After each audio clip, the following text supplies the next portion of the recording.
Road கடை ஸ்டைலில் செம்ம டேஸ்டான மசாலா பூரி வீட்டிலேயே பண்ணலாம். 100 கிராம் பட்டாணி 8 மணி நேரம் ஊற வச்சுருக்கேன். குக்கரில் சேர்த்து 2 உருளைக்கிழங்கு இதையும் சேர்த்துக்கலாம். ஒரு சொம்பு தண்ணி ஊற்றி கொஞ்சம் உப்பு சேர்த்து இது 5 விசில் வரட்டும். நல்லாவே வெந்துடுச்சு. இதை லைட்டாக நசுக்கி விட்டுக்கலாம். ஒரு மிக்ஸி ஜாரில் ஒரு பெரிய வெங்காயம், ஒரு பெரிய தக்காளி, ஒரு பச்சை மிளகாய், 10 பல்லு பூண்டு, சின்ன சைஸ் இஞ்சி, ஒரு கைப்பிடி கொத்தமல்லி, ஒரு கைப்பிடி புதினா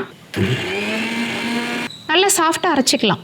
ஒரு கடாயில் 3 ஸ்பூன் எண்ணெய், 1/4 ஸ்பூன் சீரகம், அரைச்சி வச்ச மசாலாவை சேர்த்து இது பச்சை வாசனை போகிற வரைக்கும் வதக்கிக்கணும். நல்லா சுண்டி வந்துருச்சு. இந்த ஸ்டேஜில் வேக வச்ச பட்டாணியை சேர்த்து கொஞ்சம் தண்ணி சேர்த்துக்கலாம். ஏன்னா இது தண்ணியாக தான் இருக்கணும். கொஞ்சமாக மஞ்சள் தூள், 1 ஸ்பூன் கரம் மசாலா, 1 ஸ்பூன் மிளகாய் தூள், தேவையான அளவு உப்பு. இதை நல்லா மிக்ஸ் பண்ணி விட்டு 5 நிமிஷம் கொதிச்சா போதும். கடைசியில் லெமன் பிழிஞ்சு விட்டு கொத்தமல்லி தழை தூவிட்டு பூரியை பொரிச்சிக்கலாம். கார்ன்ஃப்ளேக்ஸும் பொரிச்சு வச்சுக்கலாம். இந்த பூரியை நொறுக்கி இந்த பட்டாணி கிரேவியை நல்லா தாராளமாக ஊற்றி மேலே கொஞ்சம் வெங்காயம் தூவி பொரிச்ச கார்ன்ஃப்ளேக்ஸ், கொத்தமல்லி தழை, மேலே கொஞ்சம் ஓமப்பொடி, மசாலா பூரி ரெடி.